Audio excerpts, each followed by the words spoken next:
Alors, c'est toujours Ingrid et donc là, je vais vous accompagner à développer votre écoute active. Donc, vous avez bien entendu, cette fois-ci, je ne vous ai pas parlé d'alliance active, mais bien d'écoute active. Alors, cet élément, il est vraiment clé pour faire de vous des très très très bons communicants. Vous allez vous rendre compte qu'en vous y essayant et vraiment en vous exerçant, eh bien, ça va changer véritablement votre relation aux autres et ça marche dans le professionnel et aussi dans le perso et vous allez voir que ça a un grand intérêt. Alors, la première question que j'ai envie de vous poser, eh bien, c'est est-ce que ça vous est déjà arrivé finalement de vous rendre compte que vous étiez dans le cadre d'une discussion et puis vous jetez un regard rapide à votre ordinateur, vous regardez un peu en cachette votre téléphone portable. Enfin, voilà. Autant de petites actions qui finalement, au lieu d'être complètement actives dans la conversation, vous mettent en retrait et puis voilà, d'un point de vue concentration, vous vous rendez compte que vous êtes là mais sans vraiment être là. On peut aussi parler finalement un peu de situation de transe, un peu comme quand on a envie de s'endormir. Voilà, parfois on entend un peu au loin des conversations et puis voilà, on sent que notre cerveau il n'est pas complètement là. Et bien même quand on est dans une conversation à deux, ça peut nous arriver, on est présent physiquement, mais notre cerveau n'est pas complètement centré sur l'autre personne. Et du coup, qu'est-ce qui se passe? Eh bien, on écoute d'une oreille. Et qu'est-ce qui se passe quand on écoute d'une oreille? En fait, on n'entend pas la conversation, on n'entend pas les mots.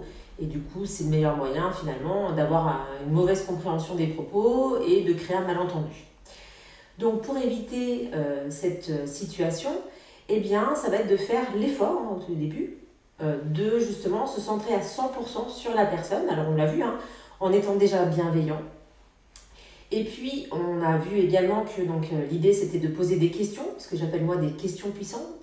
Donc, l'art de ce questionnement va nous permettre d'avoir en face de nous une personne qui, normalement, devrait être assez expressive, assez volubile pour exprimer, et qu'elle puisse décrire telle et telle situation.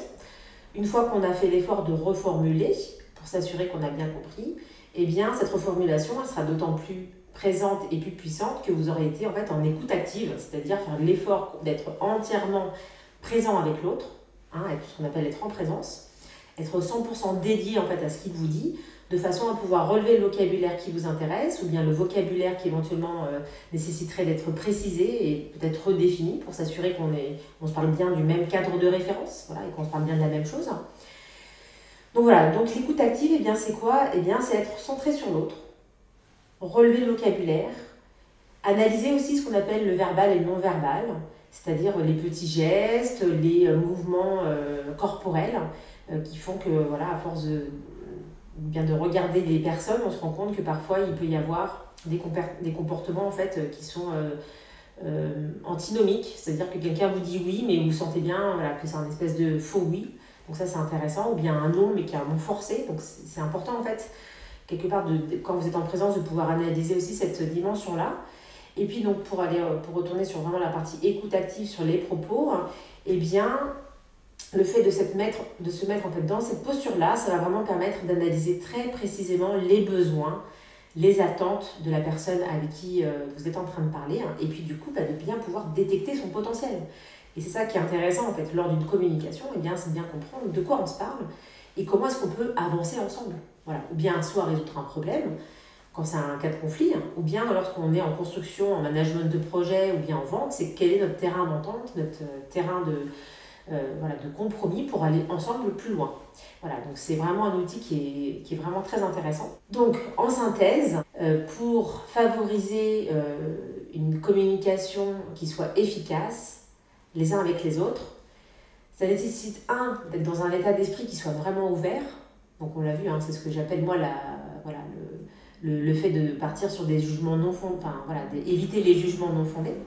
Donc partir en belle ouverture d'esprit, être attentif à l'autre, être en présence. Voilà. Donc ça, c'est souvent, je fais ce geste-là, parce qu'en fait, c'est un geste qu'on fait quand on est en coaching, c'est-à-dire être centré. Déjà, soit d'être centré sur soi, donc parfois ça passe par des petites techniques, c'est-à-dire plutôt que de croiser les jambes, vous mettez les deux jambes bien au sol, voilà, et vous allez vous rendre compte en fait que le fait d'être bien droit comme ça vous permet d'être dans une autre posture, vous-même plus calme, avec une meilleure respiration.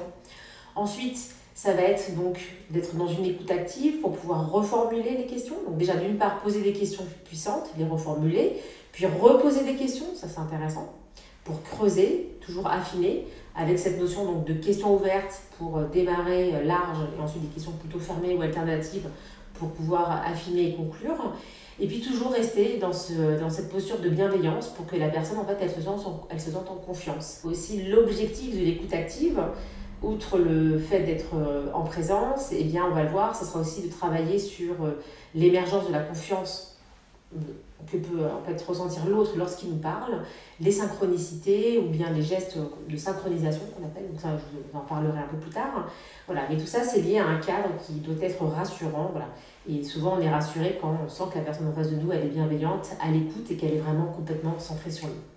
Voilà, donc je vous dis à la prochaine séquence vidéo, on continue sur les bonnes pratiques et les bonnes attitudes justement dans le cadre de la communication.